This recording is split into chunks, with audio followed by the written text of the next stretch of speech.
सीमा बहुत रोती है, रो रो के अपने अपाहिज दीदी के पास बैठी रहती है और बस एक ही बात बोलती है कि दीदी मुझे माफ़ कर दो, ये शादी मैं नहीं करना चाहती थी, बस मैं मजबूरी में ये शादी की हूँ और भगवान की मर्ज़ी। देखिए दीदी, आपने मुझे पाला, अब खेलने कूदने की उम्र में मैं आपके बेटी को पाल रही हूँ, बस एक बेटी के लिए, इस बेटी के लिए मैंने शादी किया है। और सीमा जब रीमा को देखती है तो ऐसा उसको महसूस होता है कि दीदी सब समझ रही है, बस बोल नहीं रही है। तो कहानी की शुरुआत ऐसे होती है फ्रेंड कि सीमा और रीमा दोनों छोटी बहनें रहती हैं। तो सीमा के और रीमा के उम्र में 15-16 साल का फ़र्क रहता है। रीमा बड़ी रहती है और सीमा छोटी रहती है। रीमा जब 15 साल की हो गई रहती है तो रीमा की माँ फिर से प्रेग्नेंट होती है और सीमा को जन्म देती है। सीमा के जन्म देते ही उसकी माँ स्वर्ग को सिधार जाती है, जिससे घर में बहुत दुख का माहौल हो जाता है।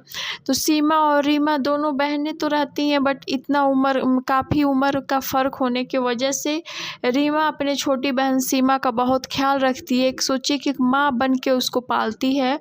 और रीमा और सीमा के पिता ने कोई दूसरी शादी नहीं की, वो पूरा ज़िंदगी अपने बच्चियों के पालन पोषण पढ़ाई लिखाई में लगा दिया। धीरे धीरे दोनों बहनें बड़ी होने लगती हैं तो उसके पिता ने रीमा की शादी एक बहुत ही अच्छे पद पे कार्यरत रमेश नाम के लड़के से कर देते हैं, जो बहुत ही अच्छा लड़का रहता है। नौकरी तो अच्छा करता ही है, उसका व्यवहार बातचीत भी बहुत अच्छा रहता है। उनको लगता है कि ये मेरे रीमा के लिए बिल्कुल परफेक्ट लड़का है। शादी के बाद से रीमा और रमेश सच में बहुत खुश रहते हैं। रमेश रीमा का बहुत ख्याल रखता है। ऐसे ही धीरे धीरे ज़िंदगी चल रही है। इधर सीमा अपने दीदी को बहुत मिस भी करती है। फिर रमेश बोलता है कि मैं जल्दी ही तुम्हारे दीदी को ले आऊँगा तुमसे मिलवाने के लिए। ऐसे ही ज़िंदगी चलते एक दिन पता चलता है कि रीमा प्रेग्नेंट है, जिससे कि रमेश और खुश हो जाता है। रमेश और रीमा बहुत खुश हो जाते हैं। फिर डॉक्टर के यहाँ जाते हैं। फिर डॉक्टर सब दवा देती है, बोलती है सब कुछ सही है, नॉर्मल है। तो ऐसे ही करते करते रीमा ने एक बहुत ही सुंदर सी बेटी को जन्म दिया 9 महीने बाद, जिसमें कि सीमा और उसके पापा भी गए थे बहुत सारे गिफ्ट और तोहफे लेके, जिससे कि बहुत खुश हो गए सब लोग कि चलो रीमा ने एक छोटी सी बच्ची को जन्म दिया। जिससे सबसे ज़्यादा खुश तो सीमा थी कि मैं मौसी बन गई। रीमा के जब रीमा ने जन्म दिया बच्ची को तो खुशी का ठिकाना ही नहीं रहा। और रीमा और रमेश के साथ साथ तो सीमा बहुत खुश थी कि मैं मौसी बन गई, मैं मौसी बन गई।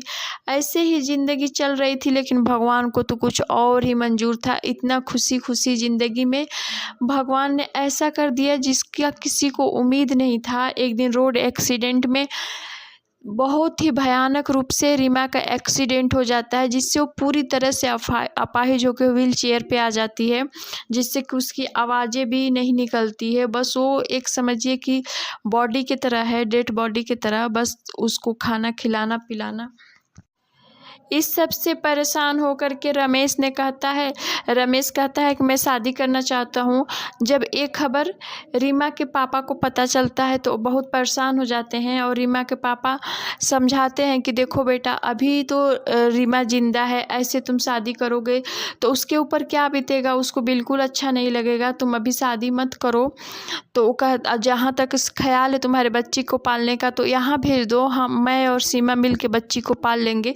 वो नहीं मानता है, बोलता है कि अगर आप चाहते हैं कि तलाक लेके मैं शादी करूं तो मैं तलाक ले लेता हूं, आप अपने बच्ची का और आपके बेटी को आपके घर भेज देता हूं, आप अपने बेटी का ख्याल रखिए। इससे बहुत परेशान होके उनके पास बस एक ही रास्ता दिखता है, वो अपने छोटी बेटी सीमा की शादी रमेश से कर देते हैं। सीमा को ना चाहते हुए भी ये शादी करनी पड़ती है और सीमा रो रो के अपने दीदी से बस यही बात कहती है कि दीदी मैं शादी नहीं करना चाहती हूँ, नहीं करना चाहती थी, बस इस बच्ची के लिए मैं आपके हस्बैंड से मीन्स अपने जीजा जी से शादी की। और सीमा अपने जब दीदी से सब बातें बताती है तो रीमा सब बातें सुनती है लेकिन कुछ बोल नहीं पाती है। तो एक दिन ऐसे ही करते करते एक दिन देखती है सीमा जब अपने दीदी को खाना खिलाने जाती है तो उसकी दीदी ऐसा लगता है कि वो बहुत खुश नज़र आ रही है, कुछ कहना चाह रही है लेकिन कुछ कह नहीं पाती है।